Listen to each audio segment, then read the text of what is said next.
So we all know the Geneva Auto Show started very recently, actually started the 8th, which is yesterday, and it goes up until the 18th. Well, I guess I should mention that the 8th until the 18th date is specifically for people, for everyone else, because you have certain dates. So you have, I think, ones for media and just ones for like general people to look at cars. I mean, there have been some pretty nice cars on display so far. We have from like Volvo to like Porsche, of course, we spoke about that as well, to Mercedes, to BMW, to Ferrari, to Lamborghini, and I'll be speaking in depth about some of these cars. So without further ado, let's start off with BMW for obvious reasons. So as we all know, the X3 came out several months ago. We've recently seen the X4 and there's a video of it like all over the place. It's pretty much, the front end is a lot like the X3, but it has like a sloping rear end with like L taillights. I don't know, I feel like it's kind of grown on me a little bit, but I'm not a big fan of the rear end at all. Like I don't like it. I feel like if I had to make a choice, I'd go with the M3 for now. We know that the car is going to be around about the $50,000 range. It's going to be starting around like 47 if I remember correctly, and go up to 53. So I mean, low 40s, high $40,000 to low 50s. I can't think today because I haven't had any coffee.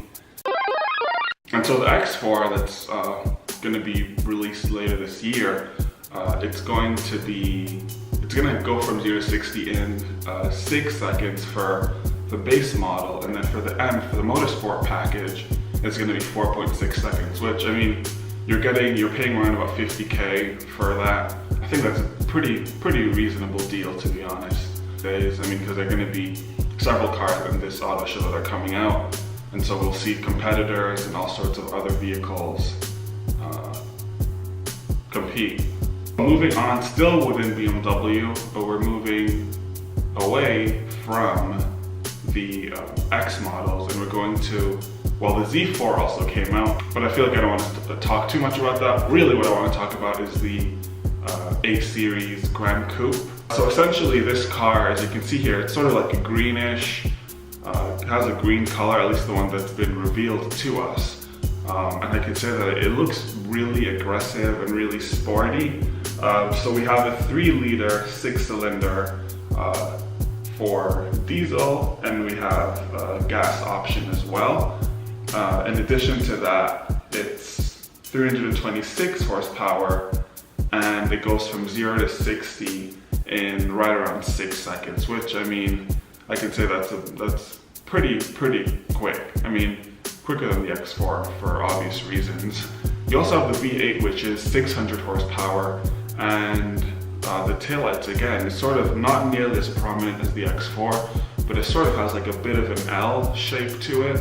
I guess, I don't know whether that's the new route that BMW is sort of like going down, but I don't know, I don't like it. I have to say, I don't like it on the X4, but I like it on the 8 Series, because again, it's not nearly as pronounced.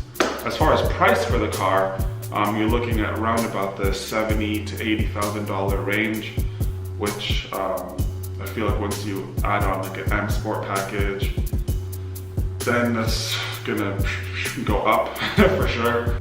Moving to Porsche, in my previous video I talked about the GT3 RS.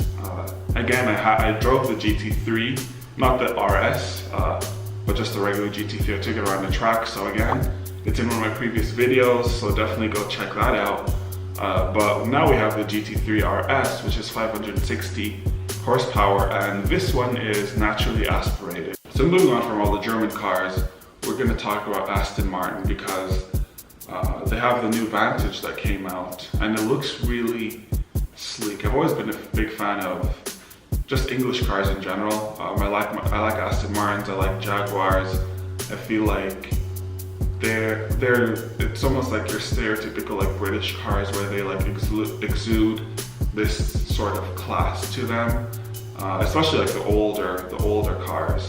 The newer ones, they try to make a lot more sporty. and a lot quicker and whatnot, and that's what they've done with this Vantage. So we have a car that is 503 horsepower and goes from 0 to 60 in 3.6 seconds. The CEO of Aston Martin said that they'll be coming out with a stick shift version. So for those of us who enjoy stick shift, that's the nice thing. Not that I'm going to be buying a brand new Aston Martin for like $190,000 anytime soon, but it's just nice to see that stick shift cars are still a thing. If you like this video, don't forget to like the video, subscribe, share with your friends and or family,